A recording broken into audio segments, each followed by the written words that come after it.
બીજું ચિહ્ન ઠાકોરજીના ચરણારવિંદમાં છે, એ છે અંકુશનું ચિહ્ન. અંકુશ કોને કહેવાય? કારણ કે ગુજરાતીનું કદાચ કોઈને યા હિન્દીમાં પણ કોઈને ખ્યાલ ન હોય, તો જેમ હાથીને જ્યારે ચલાવતો હોય મહાવત, જેમ જો ઘોડાને ચલાવતો સારથી કહેવાય ને, એમ હાથીને ચલાવનારો મહાવત કહેવાય. દરેકના નામ છે, જે જુદા જુદા ચલાવતા હોય એને જુદા જુદા નામથી ઓળખતા હોઈએ છીએ. તો હાથીને ચલાવનારો કહેવાય મહાવત. અને મહાવત આટલા મોટા હાથી ઉપર નાનકડો મહાવત બેઠો હોય એના ગળાના ભાગમાં, પણ એને કંટ્રોલ કઈ રીતે કરે કે એના હાથમાં અંકુશ હોય, આમ તીક્ષ્ણ ભાલા જેવું નાનકડું હોય, અને એનાથી હાથીને નિગ્રહ કરે. તો આ અંકુશનું ચિહ્ન ઠાકોરજીના ચરણારવિંદમાં છે. અને જ્યારે આપણે અંકુશનું ચિહ્નનું સ્મરણ કરીએ છીએ તો શ્રી હરિરાય મહાપ્રભુજી સમજાવે છે કે આ હાથી બીજું કોણ છે?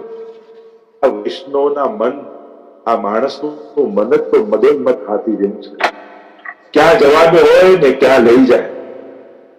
બસ વિષય, જો પ્રાણીઓમાં સૌથી વિષય હાથીને માનવામાં આવે છે,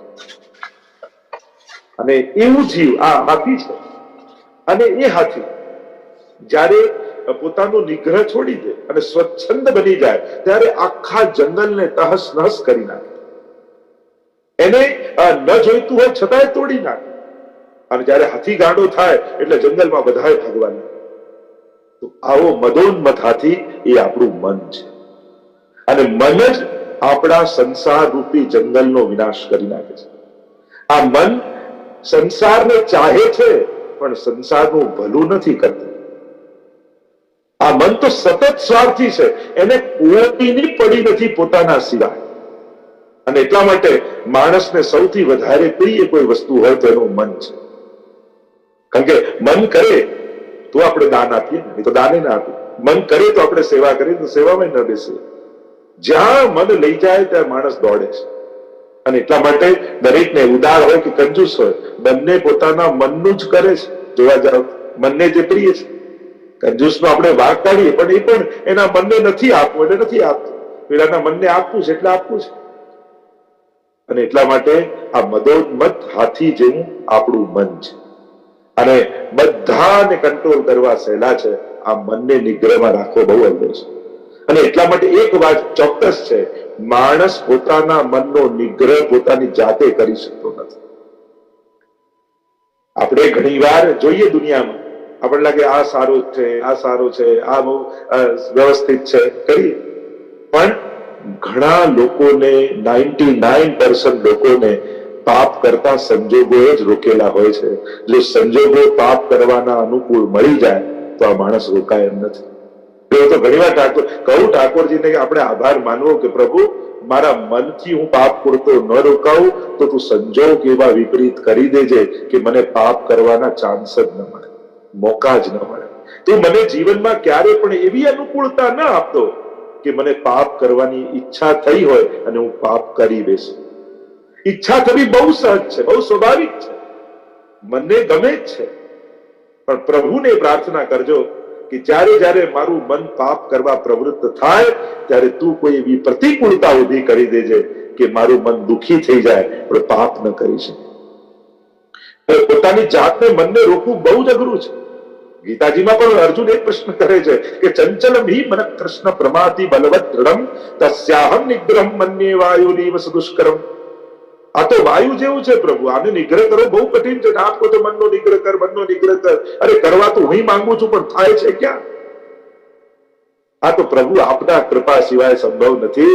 આ આપના ચરણમાં રહેલો અંકુશ એ અમારા મનરૂપી હાથી પર એવું ગાડી દો કે પછી જ્યાં આપ લઈ જાઓ ત્યાં જે મન જાય.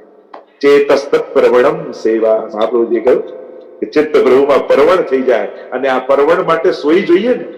દોરો પરવવા સોયમાં, એટલે પરવા તો સોય કઈ છે કે આ ઠાકોરજીના મસ્તક પર રહેલું અંકુશ, અને એના થકી આપણે આપણા મનનો નિગ્રહ કરીશું ઠાકોરજીના ચરણારવિંદમાં.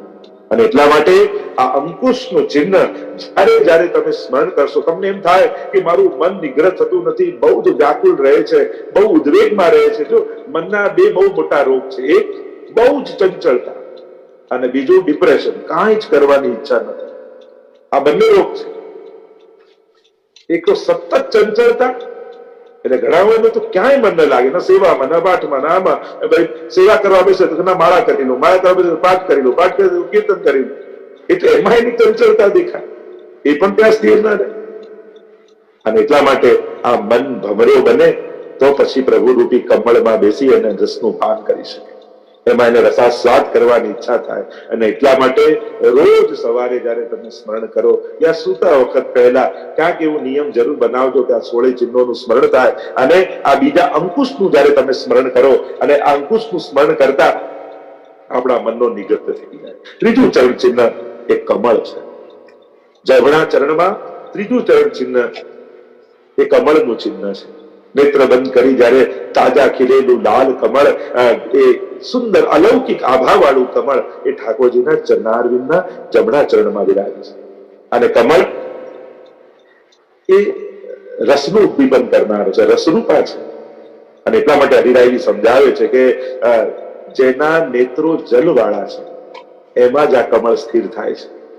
આ એવું કમળ છે કે જેના નેત્રો, જેનું હૃદય સરસ છે, ભાવથી ભીંજાયેલું છે, ત્યાં જ આ કમળ ખીલે છે. એટલે કે પ્રભુના ચરણારવિંદ ગમે તેને મળતા નથી. જેના નેત્રોમાં, જેની દ્રષ્ટિમાં રસ છે અને જેના હૃદયમાં ભાવ છે, ત્યાં જ આ કમળ ઉગે છે અને એને જ આ ચરણ કમળની પ્રાપ્તિ થાય છે. અને એટલા માટે વૈષ્ણવના નેત્રો હંમેશા ભીના હોવા જોઈએ. સુકા એટલે શુષ્ક નહીં, દરેકમાં એને રસ ભાવના આવવી જોઈએ. જો સાત્વિક હોવું જુદું છે અને નીરસ હોવું જુદું છે. ઘણા લોકો સાત્વિકતા એટલે નીરસતા સમજે, અરે ના, બંનેમાં બહુ મોટો ભેદ છે. વૈષ્ણવ તો રસિક હોય છે અને રસિક ભક્તો, કારણ કે રસો વૈષ્ણવના ઉપાસક છે, રોમ રોમ રસ છલકે શ્રી વલ્લભ એવા શ્રી વલ્લભના સેવક છીએ. અને એટલા માટે વૈષ્ણવના નેત્રો રસમય, રસથી વિંધાયેલા. એટલા માટે એટલે કે એના નેત્રોમાં રસાત્મકતા હોય, એની દ્રષ્ટિમાં અલૌકિકતા હોય. ઠાકોરજીના દર્શન પણ કરે. હવેલીમાં તમે જુઓ તો ઘણા બધા દર્શન કરતા હોય, કોઈ આજુબાજુ જોતા હોય, કોઈ ઠાકોરને ધારીને જોતા હોય અને કોઈ દૂર ઉભા પ્રભુને જોતા જોતા આંસુ કાઢતા હોય. એના નેત્રોમાં રસાત્મકતા છે અને જેનું હૃદયમાં ભાવાત્મકતા છે, ત્યાં જ આ કમળ ખીલે છે. કમળ તો જળમાં જ ખીલે. અને આ જળ જે હૃદયનું રસરૂપ જળ છે, ભાવનું જળ છે, અને ભાવરૂપી ભાવનો રસ જો હૃદયમાં ધારણ કર્યો હશે તો જ આ કમળ તમારા હૃદયમાં સ્થિત થશે. એમ શ્રી હરિરાય મહાપ્રભુજી આપણને સમજાવે છે. અને ત્યાં જ ઠાકોરજી ભાવાત્મકતામાં સ્થાપિત થાય છે. ચોથું ચિહ્ન એ વજ્રનું. ઠાકોરજીના જમણા ચરણારવિંદમાં વજ્રનું ચિહ્ન છે. અને આ વજ્રનું ચિહ્ન એવું છે, અને આ વજ્ર મોટા મોટા પહાડોને તોડી નાખે, મોટી મોટી શિલાઓને તોડી નાખે.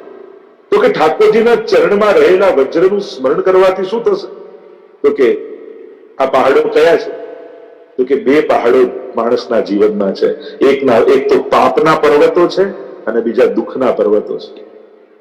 જો એક જ સિક્કો છે, એની એક બાજુ પાપ છે ને બીજી બાજુ દુઃખ છે. એક જ સિક્કો છે, એની એક બાજુ પુણ્ય છે ને બીજી બાજુ સુખ છે. કયો સિક્કો આપણે લઈને ફરીએ છીએ? કારણ કે આપણી તકલીફ શું છે? આપણને એવો સિક્કો જોઈએ છે કે એકની બાજુ પાપ હોય, બીજી બાજુ સુખ હોય. તો આવો સિક્કો માર્કેટમાં નીકળ્યો જ નથી. સિક્કા તો એવા જ છે, એક બાજુ પાપ અને બીજી બાજુ દુઃખ, બીજી બાજુ પુણ્ય અને બીજી બાજુ સુખ. પણ આપણે એવો સિક્કો જોઈન્ટ જોઈએ છે કે કરું પાપ ને મળે સુખ. તો એવો સિક્કો બજારમાં આ અલૌકિક કાર્યમાં ચાલતો નથી. અને એટલા માટે આ વજ્રનું સ્મરણ કરવા માત્રથી ભગવાન મોટાથી મોટા જીવે કરેલા પાપોનું પ્રભુ ખંડન કરી નાખે. તમે દિવસમાં એક વાર એનું સ્મરણ કરો તો આખા દિવસ દરમિયાન કોઈ પણ પાપ અને અપરાધ થયા હોય તે વજ્રનું સ્મરણ કરવા માત્રથી ઠાકોરજી તમારા સમસ્ત પાપોનું ખંડન કરી નાખશે. સમસ્ત પાપ ખંડન, સર્વ પાપોનું ખંડન કરનારા ઠાકોરજી છે. અને એટલા માટે પાપમાંથી મુક્તિ જીવ પોતે નહીં મેળવી શકે. બે જ રસ્તા છે, કાં એ પાપને ભોગવો ત્યારે ખતમ થાય, અને કાં ઠાકોરજી કૃપા કરી પાપોનું ખંડન કરે તો મુક્ત થવાય. તો ભોગવીએ તો દુઃખો જીવનમાં આવે, પણ આપણે તો ઠાકોરજીને લાલ લડાવવા છે, દુઃખી કેમ રહી શકાય? અને એટલા માટે ઠાકોરના ચરણમાં જઈએ, શરણમાં જઈએ. અને પ્રભુ પોતે કહે છે, અપી ચેત્સુ દુરાચારો વજતે મામ અનન્ય ભાગ સાધુ રેવ સમંતવ્ય સમ્યક વસિતો હિસ. ગીતાજીમાં કહ્યું, ભલે પાપી હોય, મને ભજવાનો સંકલ્પ કરે એને સાધુ જાણ. જીવનમાં ગમે તેટલા પાપ આપણાથી થયા હોય, થઈ રહ્યા હોય અને કરવાના હોઈએ, છતાંય ભક્તિ ન છોડતા, પ્રભુનું નામ લેવાનું ન છોડતા. એમ ન વિચારતા કે આટલા પાપ કરું છું, ભગવાનનું નામ ભગવાન ક્યાં સાંભળવા? અરે ના, કોઈ એ જો મુક્તિ માટે તો ભગવાન છેલ્લી શ્વાસને પણ ચાન્સ આપે છે, છેલ્લી શ્વાસ સુધી ચાન્સ આપે. ત્યાં સુધી શાસ્ત્રોમાં કહ્યું કે મરતા પહેલા પણ શ્રી કૃષ્ણ હે હરિ આટલું બોલી દે ને તો એનો ઉદ્ધાર થઈ. અંતિમ શ્વાસ સુધી ભગવાન મોકો આપે છે ભક્તને, જીવને, કે તને છેલ્લે શ્વાસે પણ ચાન્સ છે મારા નામનો પુકાર કરીને સમસ્ત પાપોમાંથી મુક્ત થઈ જાય.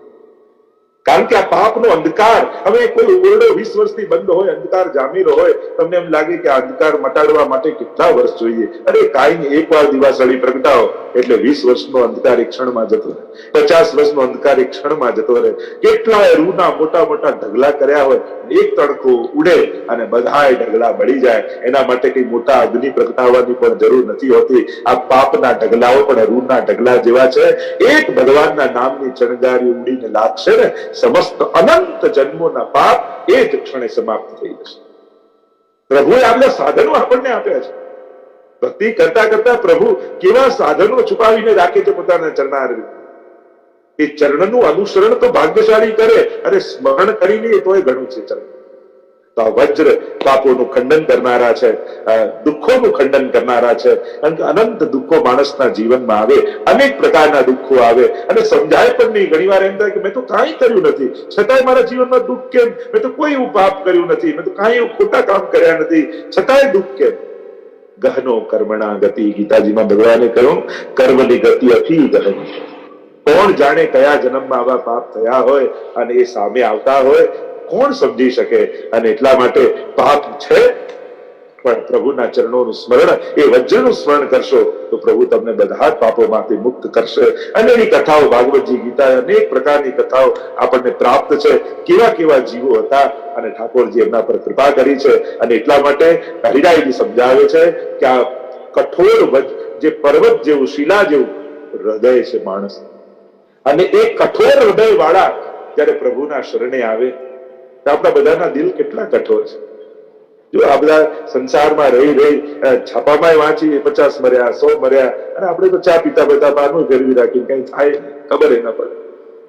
તો માણસ જયારે હવે કઠોર થઈ રહ્યો છે, એવા સમયમાં કઠોર દિલવાળો વ્યક્તિ પ્રભુના શરણે જાય તો પ્રભુ એ પથ્થરને સુંદર મૂર્તિ બનાવી અને એનું સૌંદર્ય વધારે છે, એના વધારાના પથ્થરો દૂર કરે છે. તે કઠોર હૃદયને પણ ઠાકોરજીના આ વજ્રનું ચિહ્ન એને સુકોમલ બનાવી દે છે. વાર્તા સાહિત્યમાં પણ તમે જો ચિત સ્વામી હોય, ચિતુ ચોબે બનીને ગયા હોય, કેવા કેટલા કેવા ભક્તોના ચરિત્રો આવે છે. તમે વાર્તા સાહિત્યમાં જુઓ, ભગવદીઓની કથા જ છે ખાલી ના, એમાં લોભીઓ છે, ચોર છે, લૂંટારાઓની છે, કંજૂસની કથા છે, કામીનોની કથા છે, ગણિકાની કથા છે. કોઈનો અવાજ આવી રહ્યો છે, મ્યુટ કરી દઉં. તો કામીઓની કથા છે, ગણિકાની કથા છે, ક્ષત્રિયોની કથા છે, સુરવીરોની, અનેક પ્રકારના કેવા કેવા જીવન. એ બધા ભગવદીઓ તો થયા શ્રી મહાપ્રભુના શરણે આવવાથી. અને એટલા માટે આ વજ્રનું ચિહ્ન જયારે સ્મરણ કરશો તો આ વજ્ર સમસ્ત પાપોનું ખંડન કરશે અને સમસ્ત દુઃખોનું ખંડન કરશે. કારણ કે જીવનમાં જેવું સુખ સ્વાભાવિક છે એવું દુઃખ પણ સ્વાભાવિક છે. ન ઈચ્છવા છતાં આવે છે દુઃખ. અને હું તો હંમેશા કહું, દુઃખ દૂર કરવા માટે એનો સમાધાન એ સુખ નથી. કારણ સુખ થોડા દિવસમાં દુઃખ થઈ જાય. સારી ગાડી આવી એ જ બગડે તો એ જ દુઃખરૂપ થઈ જાય. પણ સાચા દુઃખનો અનુભવ એ જ આપણા સાધારણ દુઃખનું સમાપન છે. જ્યારે જીવને બ્રહ્મ સંબંધ ગદ્ય પંત્ર બોલતા બોલતા યાદ આવે કે પ્રભુ આપનાથી વિખૂટા પડે હજારો જન્મોનો અંતરાય થયો, ફરી આપની પ્રાપ્તિ ક્યારે થશે? યચ્ચ દુઃખમ યશોદાયા નંદાદિનાંચ ગોકુલે ગોપિકાનામ તુ યદ દુઃખમ તદ દુઃખમ શા નમત્પચે. ક્યારે એક ગોપીજનો જેવું દુઃખ મારા જીવનમાં ઉત્પન્ન થશે? અને જ્યારે આત્માના દુઃખનો અનુભવ થાય ને ત્યારે દેહના અને સંસારના દુઃખો આપમેળે સમાપ્ત થઈ જાય છે. જેણે આત્માના દુઃખને અનુભવ્યો નથી એ જ સંસારના દુઃખથી દુઃખી છે. જેણે મહાન દુઃખ દૂર નથી કરવું, આપણે તો સાચા દુઃખનો અનુભવ કરવો છે. આ તો ખોટા દુઃખોમાં દુઃખી છીએ આપણે. સાચા દુઃખનો અનુભવ કરીશું તો ખોટા દુઃખો સમાપ્ત થઈ જશે. તો પ્રભુનું આ વજ્રનું ચિહ્ન એ સમસ્ત પાપોનું ખંડન કરનારું. પાંચમું ચિહ્ન ઠાકોરજીના ચરણારવિંદમાં એ છે સ્વસ્તિકનું ચિહ્ન, સાથિયાનું ચિહ્ન. અને સ્વસ્તિક એ તો મંગલ સૂચક છે. ત્યારે પણ કોઈ પણ મંગલ કાર્ય આપણે કરીએ ત્યારે આપણા ઘરમાં કે ગમે તે કોઈ પણ કાર્ય કરીએ યા કોઈ પણ ઉત્સવ આવે ત્યારે પણ દહેલી ઉપર આદિમાં સ્વસ્તિકના ચિહ્નો કરવામાં આવે છે. એ મંગલ સૂચક છે. આ સ્વસ્તિકનું સ્મરણ કરવા માત્રથી, એનું અનુસંધાન કરવા માત્રથી આપણા જીવનનું મંગલ થાય છે. મંગલ રૂપ નિદાન સાગરો મંગલ રૂપ નિદાન, મંગલમ ભગવાન વિષ્ણુ મંગલમ ગરુડધ્વજ, મંગલ રૂપ મંગલના નિધિ મંગલ મંગલ રજભૂમિ મંગલમ મંગલમ યશ્વી નંદ યશોદા. તો આ બધા મંગલ રૂપ છે અને આના સિવાયનું બધું અમંગલ છે. અને એટલા માટે આ સ્વસ્તિકનું ચિહ્ન સ્મરણ કરવા માત્રથી તમારા જીવનના બધા અમંગલો સમાપ્ત થઈ જશે અને તમારા જીવનનું મંગલ થશે. સાચા અર્થમાં એ તો મંગળા થશે. જ્યારે પ્રભુના મુખારવિંદના દર્શન થાય ને એ જ સાચા અર્થમાં આપણા જીવનનું મંગલ છે. એટલે પહેલા દર્શનને મંગલા કહીએ છીએ કે આજે આ ક્ષણે દર્શન કરી મુખારવિંદનું મારા જીવનનું મંગલ થાય. તો સ્વસ્તિકનું ચિહ્ન એ મંગલનો સૂચક છે. શ્રી હરિરાય મહાપ્રભુજી સમજાવે છે કે સ્વસ્તિક જયારે આપણે દોરીએ છીએ તો 4 ખાના પડે છે, તો આ ચારે પુરુષાર્થ સિદ્ધ કરાવનારું છે.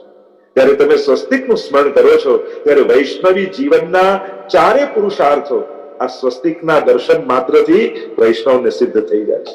અને 4 પુરુષાર્થ ધર્મ, અર્થ, કામ અને મોક્ષ. આને 4 પુરુષાર્થ કહેવામાં આવે છે. જેને પામવા જીવ ઈચ્છે છે એ મર્યાદા માર્ગી પણ છે અને પુષ્ટિ માર્ગી પણ છે. સાધારણ રૂપે અને પુષ્ટિ માર્ગી ભક્તો માટે પુષ્ટિ માર્ગે હરિદાસ્યમ ધર્મ અર્થો હરિરેવહી કામો હરિદૃક્ષૈવ મોક્ષ કૃષ્ણસ્ય ચેત ધ્રુવમ. તો પ્રભુની દાસતા મળે, પ્રભુ જ અર્થરૂપ, પ્રભુને પામવાની કામના જાગે અને પ્રભુના ચરણોમાં ચિત્ત ચોંટી જાય, એ જ વૈષ્ણવનો મોક્ષ છે. તો આમ ચારે પુરુષાર્થોને આ સ્વસ્તિકનું ચિહ્ન એ સિદ્ધ કરાવનારું છે અને જીવના ચારે પુરુષાર્થો સફળ થાય છે. છઠ્ઠું ચિહ્ન ઠાકોરજીના ચરણારવિંદમાં એ અષ્ટકોણનું છે.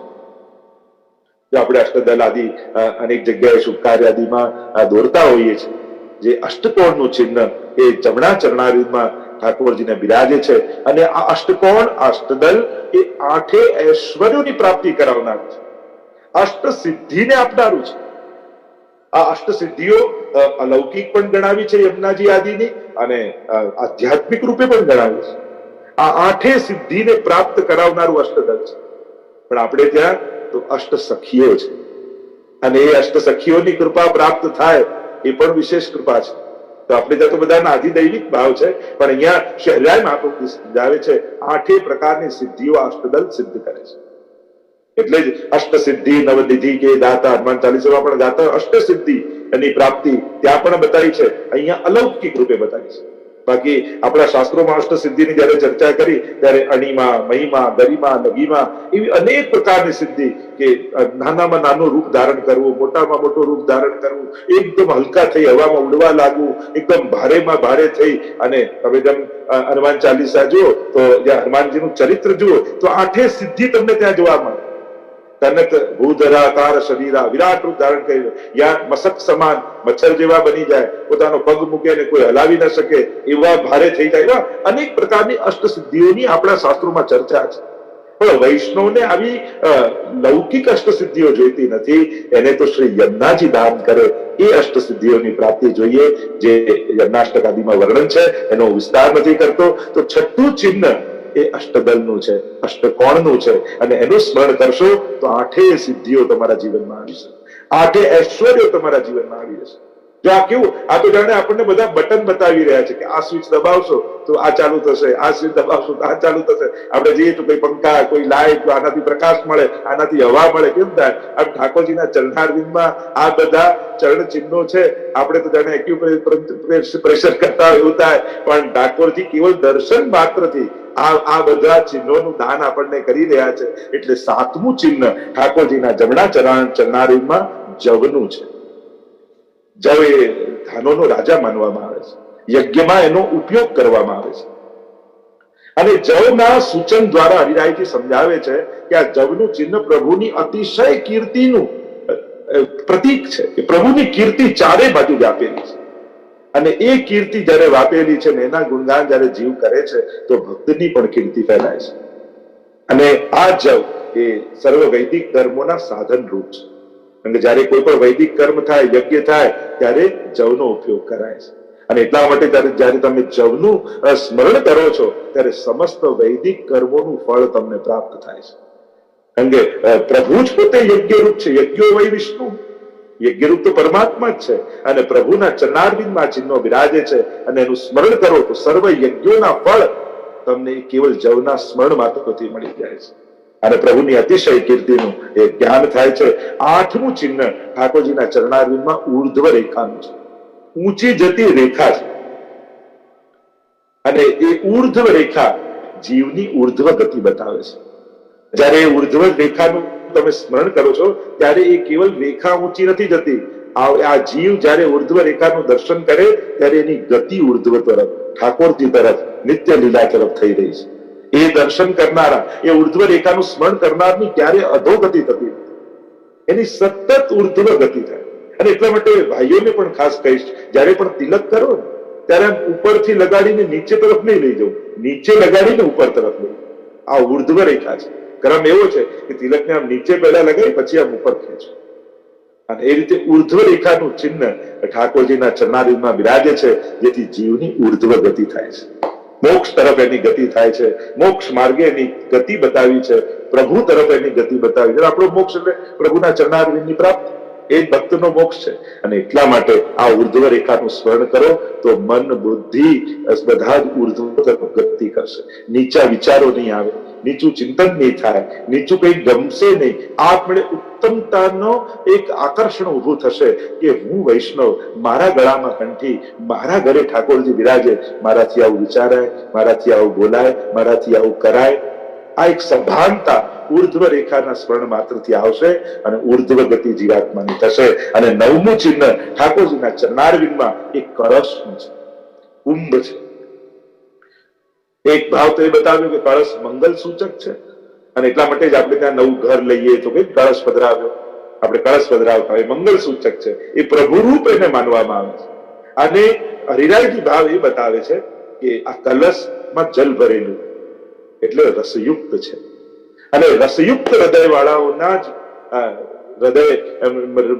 હૃદયમાં જ આ ભક્તિ માર્ગમાં એમની સ્થિતિ થાય છે. નીરસની સ્થિતિ નથી. કે જેના હૃદયમાં આ કળશમાં જેમ જલ ભર્યું હોય એમ જેના હૃદયરૂપી કળશમાં રસ ભર્યો છે, ભાવ ભર્યો છે, એની ભક્તિ માર્ગમાં સ્થિતિ છે. નીરસની સ્થિતિ થઈ શકતી નથી. એટલે કળશ એક પ્રકારે ભક્તોના રસ ભર્યા હૃદય છે. એટલે કે કળશના દર્શન કરવા માત્રથી તમારા હૃદયરૂપી કળશમાં ભાવની અભિવૃદ્ધિ ઠાકોરજી કરે છે. કેવળ આ કળશનું દર્શન કરશો તો ભાવની પ્રાપ્તિ, એ રસની પ્રાપ્તિ, એ ભગવત ભાવની પ્રાપ્તિ તમારા જીવનમાં થશે.